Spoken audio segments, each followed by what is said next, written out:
He consistently ranks in the Forbes list of the world's wealthiest people. He's one of the best-known entrepreneurs of the personal computer revolution. He's the second most generous philanthropist in America, having given over $28 billion to charity. He's Bill Γκέιτς, and here are his top 10 rules for success. When I started Microsoft, I didn't think of it as all that risky. I mean, I was so excited about what we were doing. It's true I could have gone bankrupt, but you know, I had a set of skills that were highly employable, and in fact, my parents were still willing to let me go back to Harvard and finish my education if I wanted to. You've always got a job with me, Bill. And the thing that was scary to me wasn't quitting and starting the company. It was when I started hiring my friends and they expected to be paid. And then we had customers who went bankrupt, customers that I'd counted on to come through. And so then I got this incredibly conservative approach that I wanted to have enough money in the bank to pay a year's worth of payroll, even if we didn't get any payments coming in. And you know, I'm almost true to that the whole time. We have about 10 billion now, which is pretty much enough for the next year. Anyway, you know, if you're going to start a company, it takes so much energy that you know it better overcome your feeling of risk. I don't think that you necessarily, if you're going to start a company, should do it at the start of your career. I think there's a lot to be said for working for a company, learning how they do things. You know, if you're young, it's hard to go lease premises. They made that hard for me. You couldn't rent a car when you were under 25 at the time, so I was always taking taxis to go see customers. The people would, you know, people would say, well, we're going to go have a discussion in the bar. Well, I couldn't go to the bar.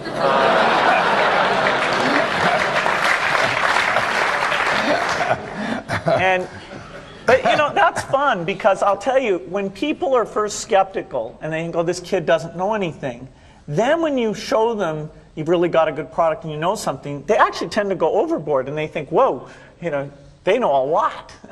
Let's really do an incredible amount with these people. So our youth, at least in this country, was a huge asset for us once we reached a certain threshold. It is hard. It's hard to hire older people because they'll be a little bit conservative about whether they should come and take the risk. And it took 3 or 4 years before we could go out into the normal sort of employment pool. But those problems that come with starting a firm, you better think of those as part of the pleasure, part of the challenge that is part of the excitement. I want to thank Harvard for this honor. I'll be changing my job next year, and it will be nice to finally have a college degree on my resume. I applaud the graduates for taking a much more direct route to your degrees. For my part, I'm just happy that the Crimson called me Harvard's most successful dropout. I guess that makes me valedictorian of my own special class. I did the best of everyone who failed.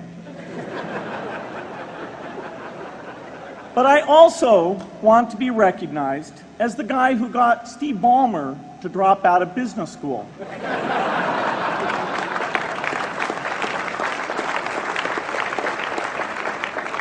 I'm a bad influence. That's why I was invited to speak at your graduation.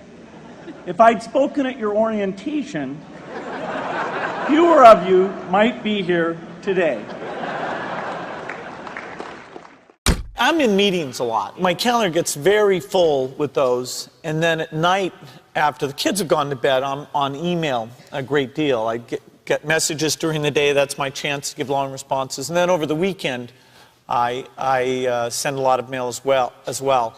I take 2 weeks a year to just go off and read and think, where I'm not interrupted by work or anything else. I'm just solidly trying to think about the future, and people get to send me things to read as part of that so-called Think Week. So it's a nice mix of things. About 25% of the time then I'm out traveling around, meeting with customers, Europe, Asia, and that sort of helps me think, okay, do we have the right priorities? What are people responding well to, and what would they they like to see us do better. Hello, I'm Bill Gates, Chairman of Microsoft. In this video, you're going to see the future, Windows. Microsoft first came up with the Windows concept back in 1983. And today, the leading software users have switched into the Windows environment. It's really incredible how quickly our powerful applications like Word and Excel and PowerPoint have been adopted. It's not just Microsoft applications. Even companies like WordPerfect and Lotus have now come out with Windows applications. And every week we see new innovative work. It's really attracting all the innovation in the industry. We predicted this a long time ago, and now it's the future. The key point there is you've got to enjoy what you do every day. And for me, that's working with very smart people. It's working on new problems. You know, every time we think, hey, we've had a little bit of success, we're pretty careful not to dwell on it too much because the bar gets raised. I love bridge. Bridge helps you think. It's a game you can play your entire life and keep getting better and better. I think anybody who's good at bridge is going to be great at a lot of things. So I really encourage people to get involved, and I want to thank the people who've put things together for juniors. They'll be thanking you the rest of their life because bridge is such a great sport. I'd talk to my dad, I'd talk to Warren, I'd talk to my wife Melinda. So I have enough people that know me and actually know where my judgment isn't its strongest, where I might get overexcited about something or, forget to think about something. And so they're good at correcting, particularly Melinda, good at correcting whatever those blind spots are. And I think it's good to encourage your friends and advisors to really give them that license. I can go to a party and forget to say hello to various people or something. That's a very minor example of my blind spots. Not to the hostess. Melinda would help me do that. Yeah, she would, yeah. A small number of people that you can turn to on certain key things is a great asset. My best business decisions really have to do with picking people. Deciding to go into partnership with Paul Allen is probably at the top of the list. And then subsequently hiring a friend, Steve Ballmer. And having somebody who you totally trust, who's totally committed, who shares your vision and yet has a little bit different set of skills, and also acts as a check on you. Some of the ideas you come up with, you run by them because they're going to say, hey, wait a minute. Have you thought about this and that?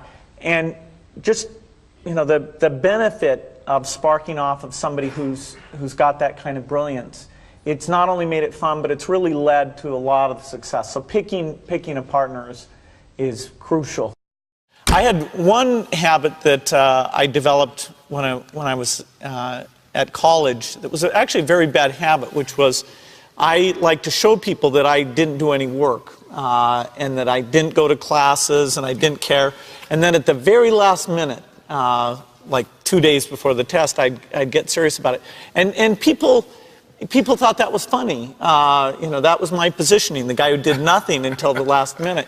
Then when I went into business, that was a really bad habit. And it took me a couple of years to get over that. Nobody praised me because I would do things at the last minute, and I tried to reverse to students I didn't think that highly of, who were always organized and had things done on time. I'm still working on it, but procrastination is not a good habit. Bill can change clothes in the car. So I'm going to challenge Bill Gates, my partner at Facebook, Sheryl Sandberg, and Netflix's founder and CEO, Reed Hastings.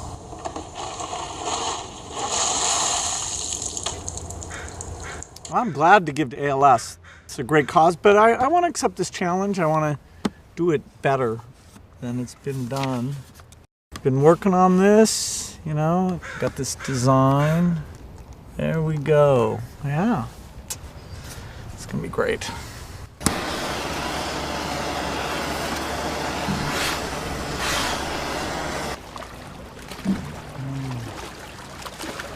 I'm here to to join the people bringing attention to Lou Gehrig's disease by taking the ALS Ice Bucket Challenge.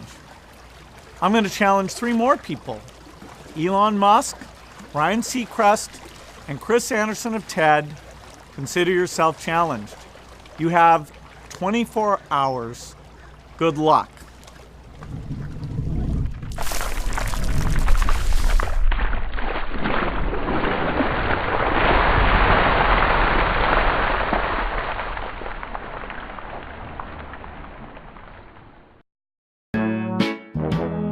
People, let me tell you about my best friend. He's a warm-hearted person who loved me till the end. Now, people, let me tell you about my best friend. He's a one-boy, cuddly toy, my up, my down, my pride and joy. People, let me tell you about him. It's so much fun, whether we're walking man to man or whether we're walking sun to sun, 'cause he's my best friend. Yeah, he's my best friend. La la, ba da da da ya, ba da da ya, ba da da ya. Is it true that you can leap over a chair from a standing position? It depends on the size of the chair. I'll cheat a little bit. Yes!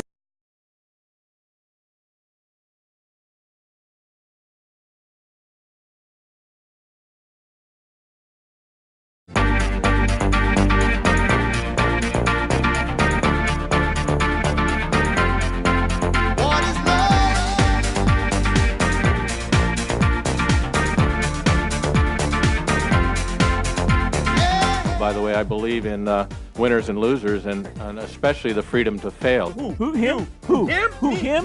Him? Who? Me? I don't know. You're not there. Da da da. No way! What is love? Baby, don't hurt me. Don't hurt. Oh, behave.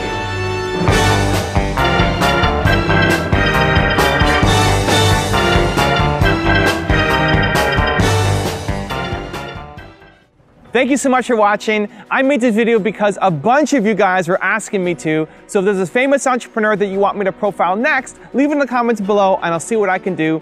I'm also curious to know what you think of Bill Gates as an entrepreneur and which of the 10 rules most resonates with you. Leave it below in the comments and I'm going to join in the discussion. Thank you so much for watching. Continue to believe and I'll see you soon.